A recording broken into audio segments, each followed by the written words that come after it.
Hi, I'm Roxy. I'm a fancy illustrator. Once a year, I paint a mermaid. This year, I recorded the entire thing from sketch to polish, and I'm going to go through it with you and comment over it so you can see my thought process during its creation.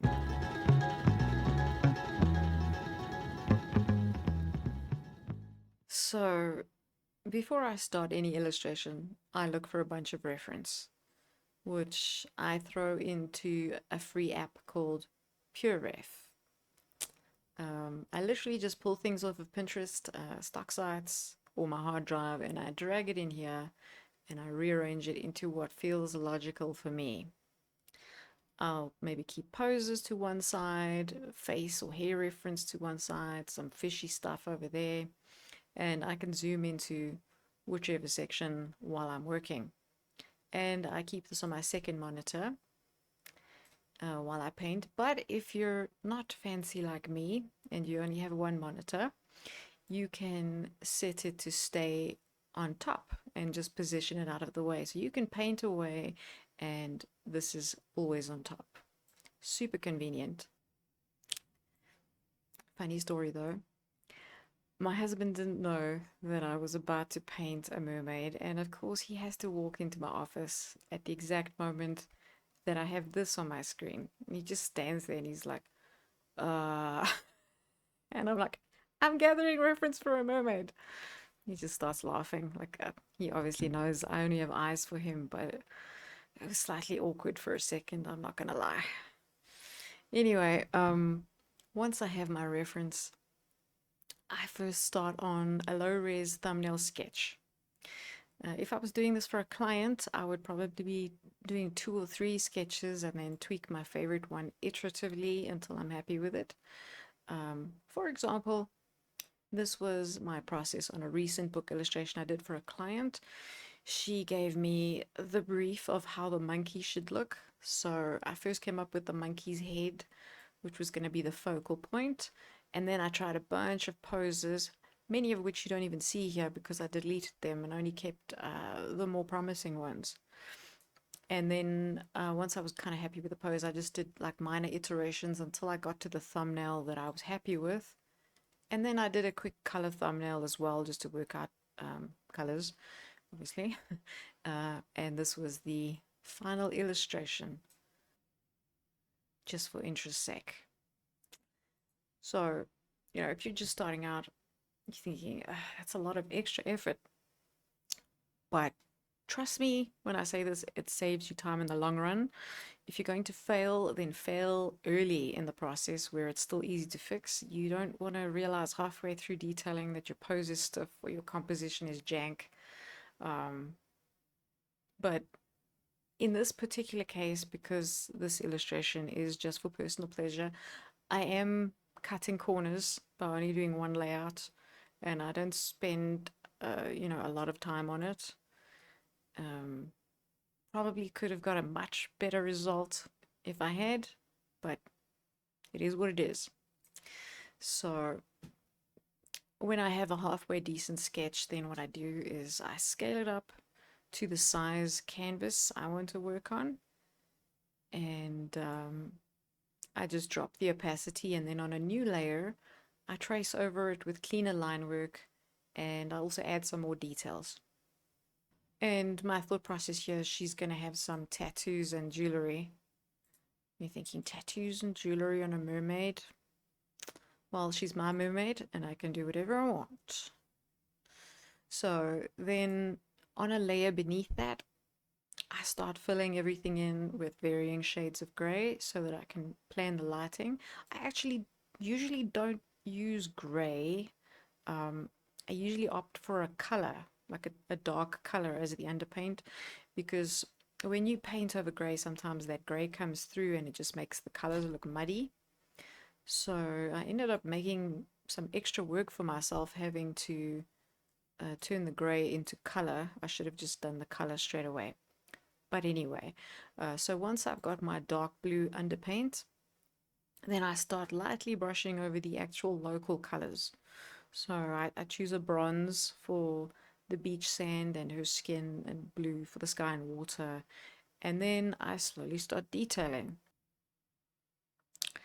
The reference that I'm using for the face is the actress Sophie Okonedo, not sure how to pronounce that. Um, I first saw her in that series Wheel of Time, which I'm still angry that they cancelled that because I've read the entire series and I was really looking forward to seeing how it played out on screen. Little diversion here. In the book, Swan Sanche is described as a petite blonde woman, but in the TV series, she's this golden-skinned actress with wild hair, and I felt it actually suited the character better. She made an excellent fisherman's daughter who ends up becoming the Emerald Seat. So when I thought about doing an African mermaid, she just popped into my head. Beautiful and regal and wild all at the same time. So I'm realizing here that I've given this poor woman a monkey arm. So just shortening that a bit. So I'm not actually using any reference for the beach and sea foam, but that's because I've previously done studies of waves lapping on the beach and another full painting featuring this type of beach scene. And when you do stuff like that, it becomes part of your visual library, you know, your internal Pinterest. And then you can paint from imagination. Unless, of course, you're one of those people who are cursed with aphantasia. You know, that's that medical condition where you're unable to form pictures in your imagination. If you are watching this and you happen to have aphantasia, please let us know in the comments. Are you able to dream? It's something that I've always wondered. So, after stepping away and looking at the painting with fresh eyes, I noticed that somewhere between the sketch and detail, she's lost some volume on the side of her head. So I just used the lasso tool to move part of her head outwards and then paint in between. For the jewelry, I thought she'd probably have something primitive like shells and copper wire. Actually looked up some reference and found some awesome jewelry designs. Check out these. So that's pretty cool. Up until this point, I've only been using a simple round brush with low opacity. I call this my constructor brush because it helps me slowly build up the scene with layers. But anyone who's watched my channel for even a short time knows that I'm obsessed with creating my own brushes and that I released a Mermaid brush pack just last month. So this is me looking forward to using some of those brushes here. But before I even get to that, I notice her booty is looking a bit more voluptuous than I want. So scaling that down to look a bit more fishtaily. Now about those brushes, in the pack I have a bunch of scale brushes. I'm not super certain which ones I want to use here and which colors I want. So I'm experimenting at this stage. The basic strategy is paint some scales on a new layer, transform it so that it fits the face of whatever it's covering, and then just keep overlaying and painting over until I see something that I like. So there's about 4 or 5 different layers here for different faces of the tail. And then I flatten the layers down when it's looking okay-ish. I'm still not 100% happy though. You'll see later on. I come back to this. And this part is taking me longer than expected because I wasn't sure if I wanted the tail more coppery or more gold and exactly which hue I wanted to go with. So it's just a lot of experimentation. Also what I like to do is I paint a flat color over the layer on a new layer, and I just go through the blend modes, usually something like overlay or color, and then I look to see if the new color that it creates appeals to me more. So a lot of experimentation with that kind of thing as well. So still not 100% happy with the tail yet, but I want to move on to the fins at this stage. And yes, I've made a brush specifically for that, also included in the Mermaid pack. And basically what I'm trying to go for here is her side fin is lifted up a bit so that we can see underneath it, and then the rest of it just kind of lays upon the surface of the water. So I'm switching between painting and erasing to try and get the right shape and the right lighting. The trick with fins is they're semi-transparent, so some of the background will be showing through, but it's also a glossy reflective material, so there will be parts of the fin that will catch a reflection or a highlight. So in the end, it's a balancing act of what I'm going to paint and what I'm going to erase. Now, the nice thing about this brush is it's super streaky, so it already gives the appearance of some ridges being opaque and some transparent. So it kind of does some of the work for you.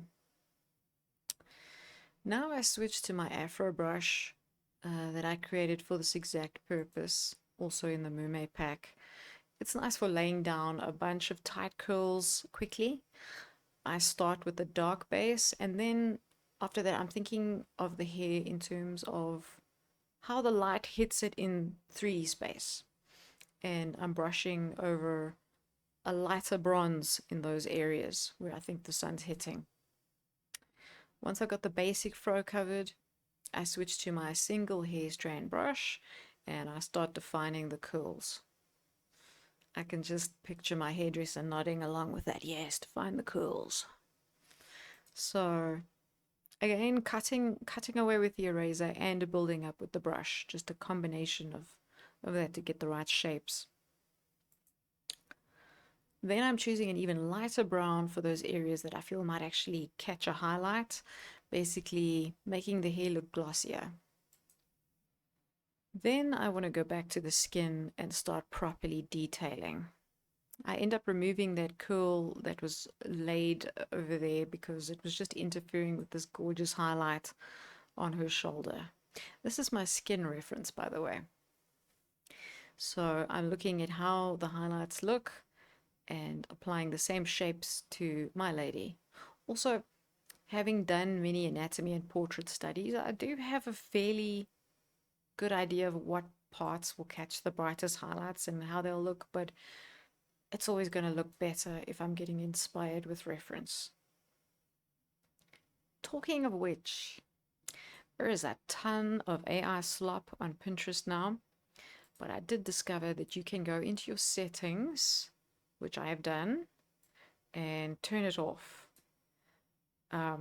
It's not 100% though. I still see a lot of stuff that I'm 90% certain is AI. Most of it I can spot on site, but there's some stuff that gets by me and I only realize later, if I see some weird anatomy or something, I'm like, some of these ladies might even be AI generated. I'm not entirely certain, and I don't like that. It's even after the bubble bursts, are we ever going to be truly rid of it? It's like microplastics or that Baby Shark song. Can we ever fully purge ourselves of that filth? Okay, here I'm using the water reflections brush I made, also in the Mermaid pack. And by the way, sorry if this is starting to sound like an advertisement, but I do love these brushes and I am proud of that pack. Like with the fins, I'm painting these light caustics on a separate layer, or separate layers actually, a couple of layers, and then using the transform tool to warp them into perspective. Also want some of those caustics reflecting up onto her wet skin. They'll be a little elongated though, something like that. Then I switch back to my simple round brush to detail the waves and the foam a little bit more. And then I want to tackle this hand. I'm not that pleased with it. I initially posed the hand in an app called Handy. It's actually a really great little app. I have it on my iPad. And if you do have this app, don't even bother with the female hand. It's for some reason really primitive compared to the detail that the male hand has, and the male hand is fine for both genders. Uh, anyway, the point is I posed this hand all beautifully, but looking at it in the painting, I'm just not convinced that showing only 3 fingers look good. There's probably also a little voice in the back of my head saying people are going to accuse you of AI if there's not the right amount of fingers. So I feel like we need a hint of some other fingers. So what I'm trying to do here is I'm quickly painting over experimentally to see if I can reveal another finger or two and still have it look natural.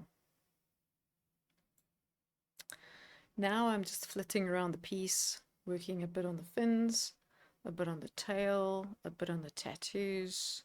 Even the far distant background gets some love. Darkening the sky on top. And if you watch my video on atmospheric perspective, you will know why. Now I want to get back to the fins and tail and bring it up to a level where I feel like I'm satisfied with it. So the first step is adding bright highlights so that it matches the level of the highlights of the skin. Because at the moment the bottom half of her is looking a bit matte in comparison. So doing the same as before, I'm painting on separate layers so that I can warp them into the right angle to fit on the tail. Grabbing the fin brush again for some bright highlights there too. Now the fin will be most opaque where it bends on top of where it bends on top of itself, because you're looking through 2 layers of fin instead of just 1 layer. So it'll be more opaque in the bends, and because those bends are actually pointing upward, they're also more likely to get the brightest highlights. So that's what I'm doing here. And then I wanted to look at the tattoos. I found that I wasn't that happy with the upward facing one because the sun is shining directly on it, so you don't get that nice contrast of the glowing tattoo against the dark skin like you do with the other one. So I decided I'd move it to the upper arm instead. Luckily, I always keep these things on separate layers, so it was easy enough. Didn't have to repaint it entirely. Now the arm is looking a bit bare though, so the forearm.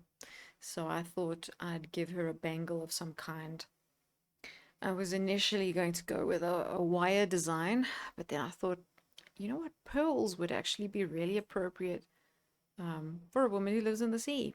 So after detailing them to a point, I realized I didn't like that it was covering up that nice highlight on her wrist, that bit of light that's hitting the wrist bone.